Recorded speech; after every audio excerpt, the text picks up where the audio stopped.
तो आज मैं आपको एक कहानी सुनाने वाली हूँ।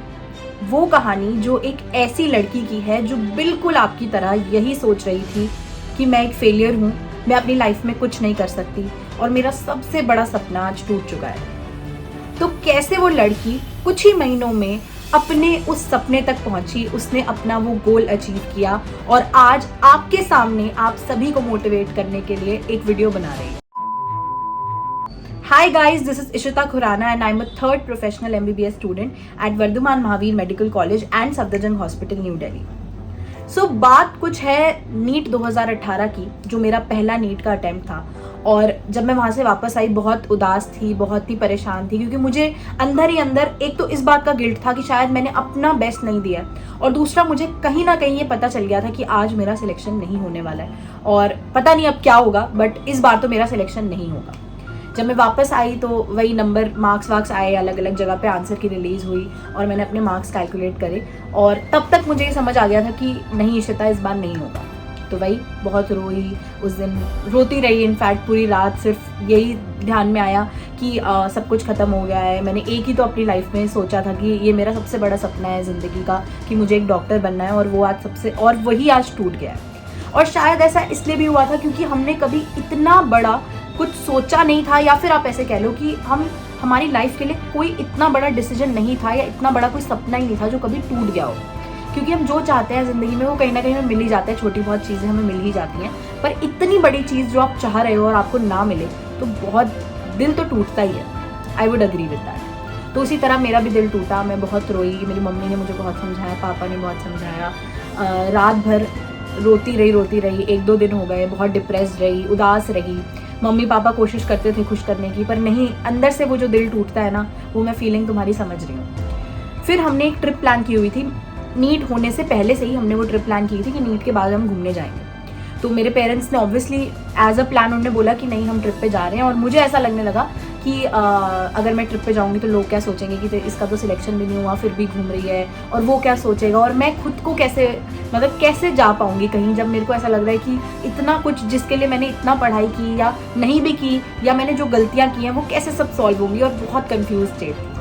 बट मेरे पेरेंट्स ने मुझे इंसिस्ट किया कि नहीं, हम वो ट्रिप पे जाएंगे और कोई बात नहीं, जो हुआ है तुमने अपना जितना तुम कर सकती थी तुमने उतना किया, तो अब हम उस ट्रिप पे जाएंगे, थोड़ा अपने माइंड को रिलैक्स करेंगे और फिर आके तुम सोचना कि तुम्हें क्या करना है। एंड मैं उस ट्रिप पे गई, मैं वापस आई, 1 हफ्ता हो गया था लगभग। और बाय द टाइम क्या हुआ कि मेरा फ़ोन ना, वहाँ पे हम किसी बीच पे गए, मेरा फ़ोन पानी में चला गया और मेरा फ़ोन भी बंद हो गया। तो जितने लोगों के मेरे पास मैसेजेस कॉल सब आने वाले थे वो भी नहीं आए, और कहीं ना कहीं शायद भगवान ही मुझे बचा रहा था कि मैं लोगों की बातें कैसे सुनूंगी, और उस फियर से मुझे कहीं ना कहीं बचा लिया था भगवान ने। फिर मैं वापस आई, और तब भी ऐसा नहीं था कि दिल नहीं टूटा हुआ, वो दिल टूटे हुए जो टुकड़े थे वो जुड़े तो नहीं थे तब तक। फिर मैंने धीरे धीरे खुद को थोड़ा थोड़ा अंदर से अपने आप के अंदर ये थॉट प्रोसेस लाई कि बहुत हो गया इशिता, बहुत रोना हो गया, बहुत डिप्रेशन में चली गई, बहुत गलत सोच लिया, लेकिन अब मूव ऑन करना ही है। अब चाहे कुछ भी हो जाए, जो हो गया सो हो गया। मेरी मम्मी ने मुझे तब एक बात समझाई कि जो हुआ है ना बहुत अच्छे के लिए हुआ है, और तब ना मुझे ये बात समझ नहीं आ रही थी, मुझे लगता था कि ये मम्मी क्या बोल रही है, ये कैसे अच्छे के लिए हो सकता है। पर आज जब मैं तुम्हारे सामने यहाँ बैठी हूँ ना अपने हॉस्टल रूम में, तो मैं ये रियलाइज़ कर पा रही हूँ कि वो जो हुआ था ना वो बहुत अच्छे के लिए ही हुआ था। और ट्रस्ट मी, मैं इस वीडियो से कोई ओपिनियन नहीं देने वाली हूँ, बट इतना कहूँगी कि जो भी होगा ना तुम्हारे साथ वो बहुत अच्छे के लिए ही हुआ है और बहुत अच्छा ही होगा। तो मैंने उस दिन ये सोच लिया कि अब रोना नहीं है, अब जो करना है ना, जो ये आंसू है ना, इनका सबका बदला मुझे अगले साल नीट में निकालना है।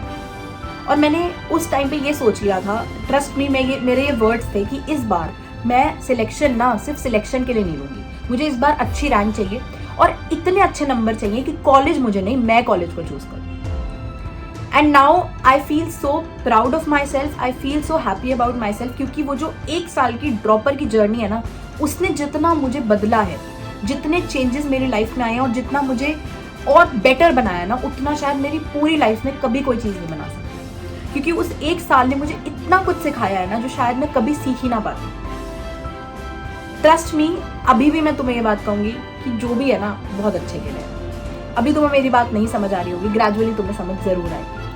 पर तब उस टाइम पे मैंने जब ये सोच लिया था कि नहीं, इस बार मुझे अच्छी रैंक लानी है और दोबारा तैयारी करूँगी, जो हो गया सो हो गया, उस टाइम पे मेरे को लगता है जो मेरी सबसे बड़ी एक बेनिफिट वाली बात थी, या फिर जो सबसे अच्छी मेरी बात थी जो मैंने की थी, वो ये थी कि मैंने आराम से 2-3 दिन लिए और मैंने ना सिर्फ ये बात सोची कि मैं क्या गलत कर रही हूँ, मैंने क्या गलती की और ऐसा क्यों हुआ कि मेरे उस दोस्त का सिलेक्शन हुआ और मेरा नहीं हुआ। ऐसा ज़रूर कुछ तो वो करता है जो मैं नहीं करती, या कुछ ऐसा नहीं है जो वो नहीं करता और मैं करती हूँ।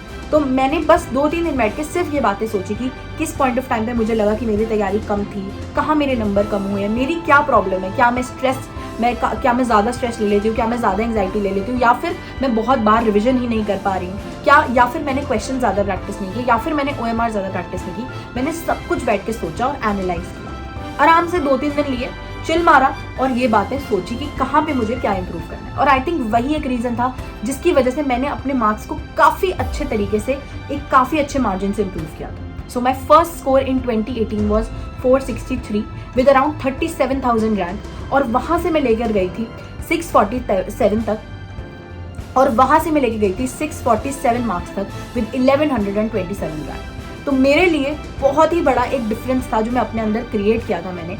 और to be very very honest, मैं आपको सच बताना चाहूँगी कि बहुत सारे ड्रॉपर्स होते हैं, बहुत बच्चे ड्रॉप लेते हैं, लेकिन ऐसा नहीं होता कि सबके बहुत ड्रास्टिक चेंज है। बहुत लोगों का आता भी है, बहुत लोगों का नहीं भी आता है। लेकिन मैंने जो ऑब्जर्व किया, जो मैंने रियलाइज़ किया, वो ये है कि अगर आप अपना ड्रॉप प्लान कर रहे हो, आप सोच रहे हो मैं 1 साल ड्रॉप करूँगी, तो आपको कुछ ऐसा करना पड़ेगा जो आपने पहले के सालों में नहीं किया है।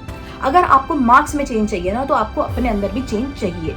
ऐसा नहीं हो सकता कि आपने जैसी तैयारी 2 साल की, आपने 1 साल और कर ली और हो गया, ऐसा नहीं होता। आपको अपनी गलतियों को रियलाइज़ करना है, क्योंकि कहीं ना कहीं तो आपने गलती की है, बस वो गलती को पकड़ना है और उसको सुधारना है। अगर आपने वो कर लिया तो आप कितने भी मार्क्स से इंप्रूव कर सकते हैं। ट्रस्ट मी, मेरे से भी ऐसे भी बच्चे हैं जिनकी इतना ज़्यादा इंप्रूवमेंट हुआ है। मेरे कॉलेज में खुद में मैंने एक लड़के के साथ, अपना मेरा दोस्त है, उसके साथ एक वीडियो भी बनाई थी एंड उसकी डबल डिजिट में रैंक आई थी आफ्टर टेकिंग अ ड्रॉप। तो ऐसा नहीं है कि अगर आपने ड्रॉप लिया तो आप क्या टॉप 100 में नहीं आ सकते, या आप बहुत ही अच्छी रैंक नहीं ला सकते। Everything is possible, everything is possible, but आपको खुद पे ट्रस्ट करना है, कॉन्फिडेंस रखना है, और सबसे इंपॉर्टेंट अपनी गलती को ढूंढना है। और सिर्फ वही कुछ शायद 2-3 दिन का मेरा जो थॉट प्रोसेस था, जो मैंने एनालाइज किया, उसी चीज़ों पे मैंने पूरे साल वर्क किया। ऐसा नहीं कि मैंने रोज़ अपनी स्ट्रैटेजी बदली, जो मैंने सोचा मेरी ये गलतियाँ, उसको सुधारना कैसे है वो मैंने सोचा और उसी पे पूरे साल वर्क किया। और फिर जब नीट 2019 दिया, तो वो जो स्माइल थी ना मेरे चेहरे पे बाहर निकलती, तो मेरे पेरेंट्स को पूछने की भी मुझसे ज़रूरत नहीं पड़ी कि पेपर कैसा हुआ है। वो लोग मिठाई का डब्बा लेके खड़े थे। I still can't forget that moment कि मेरे पेरेंट्स पूछा नहीं था, सीधा आई थी तो मिठाई खिलाई थी कि ले हो गया। तो वही कॉन्फिडेंस लाना है, वही जोश के साथ अगर आप ड्रॉप लेना चाहते हो तो अपना पूरा 100% आपको देना है। This video was not to form an opinion कि ड्रॉप लेना चाहिए या नहीं, उसके लिए मैं एक अलग वीडियो भी बनाने वाली हूँ। But this was about my NEET story, या फिर माई स्टोरी जब मैं आपकी जगह पर थी और जब मैं उसी फेज में थी जहाँ पर आप अभी हो। तो आई होप आपको ये वीडियो पसंद आई हो और आप इस चैनल को ज़रूर सब्सक्राइब कर लेना। इंस्टाग्राम पे आप मुझे फॉलो कर सकते हो, टेलीग्राम चैनल आप मेरा ज्वाइन कर सकते हो, और ऐसे ही stay happy, stay healthy and study smart.